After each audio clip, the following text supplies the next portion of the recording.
Hey everybody, welcome to this month's edition of The Digest, our look back at some recent notable games. I'm John Tatey, your host and editor of the Gameological Society, and this month I'm joined by, that is, Steve Heisler, Gameological contributor. Hello, thank you for having me.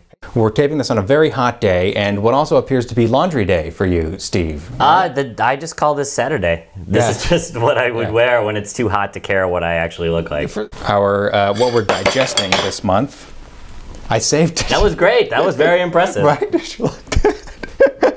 It's, we're eating a fried Twinkie. Well, let's hold yours up. Yours looks so much nicer. Mine's beautiful. Yours got smeared somehow.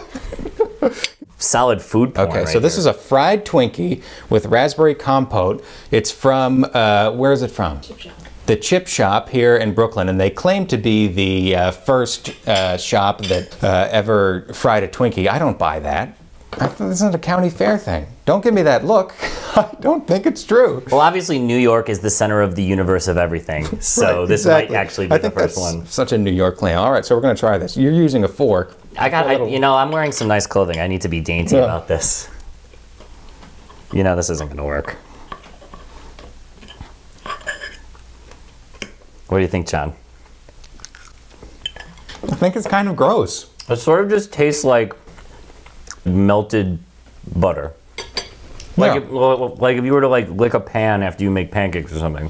Yeah, it tastes like pure lipids. Like this is what when I eat something that's fatty, this is what my body processes it into, and it ends up as this, plus raspberry compote. To match this sugary snack, let's talk about this sugary game, Lollipop Chainsaw.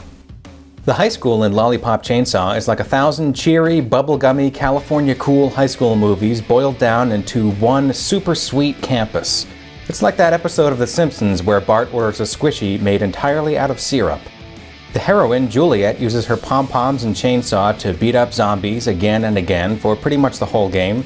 Stacked on top of these brawls are multiple layers of camp, raunch, and humor, upon which the success of the game's fearless sensibility resides. Camp. Does it work in this game? I do not think it does.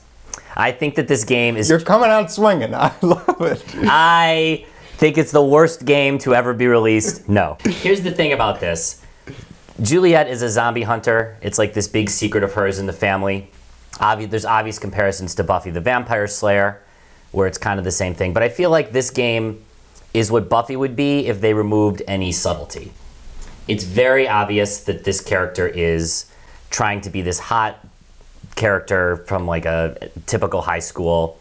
She's got this huge chainsaw. She's got really short skirts. Every time you zoom the camera down, she like covers her ass so you can't see and calls you a perv. I think they're trying to be ironic in the sense that they're going so over the top with it, but it's just not subtle at all. So to me, it just kind of falls flat. But over the top isn't subtle, right? Isn't that the idea? Well, they're trying to be... I think that if they were being over the top with a purpose, I would buy it. But I don't see the purpose behind them being super... You don't feel that purpose? See that? Yeah, but with them being misogynistic or whatever you want to call it. It's just over the top for the sake of being over the top. Like, oh, why don't we just give her a short skirt because that would be funny if we did that. This game comes along at an interesting sort of cultural moment, and I'm just talking about sort of games culture right now. You know, there is this pushback against this common image of women in games, this hypersexualized image of women in games, and that makes me happy. Like, I think this is a cultural moment that has needed to happen for a long time. Yeah. I wonder where all these people were 3 years ago when I wrote my review of Bayonetta, because I didn't see many of them then, but that's okay. That's okay. I'm not bitter. I was there. You were there. You were with me. Yeah. But actually, this game made me think of Bayonetta, because the problem I had with Bayonetta is, you know, that game at times came off to me as like male gaze the video game. Like, that's pretty much how it felt to me. And Lollipop Chainsaw also is like male gaze the video game. The difference to me is that I feel Lollipop Chainsaw is very knowing about it, and I think that they play with it in an interesting way. I think you've got Juliet, who is hypersexualized in sort of this high school hormonal way, but then you don't forget her boyfriend Nick, who's just a head. All he can do is gaze, right? So he's sort of been turned into the, you know, sort of the beholder of the male gaze is also a character in this video game, and he's tethered to her hip. And I think that this game is really, you know, again, in its over-the-top, silly, sort of, you know, I feel fearless way, is making an interesting statement about the objectification of women. And I think the statement it's making is that the objectifier, by objectifying, turns himself into as much of a sort of reduced character. Like, all he can do is gaze, and so he turns into an object himself. The problem is, I think you're reading so far into it beyond what the game makers intended. I don't care what they, you may be right, but I don't care if they intended it or not. That's what I get from the game. Because I still think that even though they're trying to be ironic with it, the big marketing thing with this game is cute girl with huge breasts and short skirt hits zombies with a chainsaw. And the writing of the game doesn't go really beyond that, except for, you're right, like there are those little moments in which she'll reference it, but they happen so few and far between that it still makes me very uncomfortable to play this game. Not to mention the fact that the game itself, I got pretty bored with after a while. It's very repetitive, I felt. One of the things I think about is, would I be embarrassed to play this with my wife sitting on the couch watching me in the room?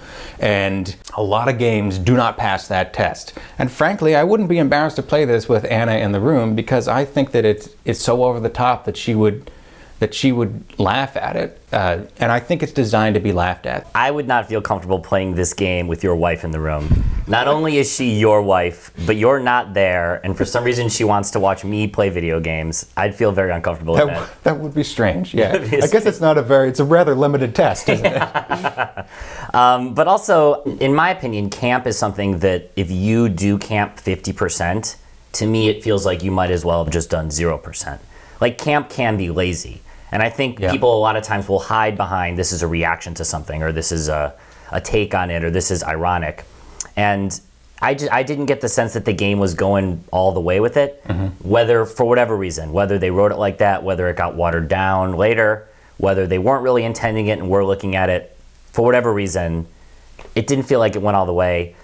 And not only that, like I said before, it's just a couple different chainsaw moves that you get. There really aren't that many. The zombies don't really change that much that you're fighting. Yeah. It's very repetitive. So the game feels much longer than it probably would normally.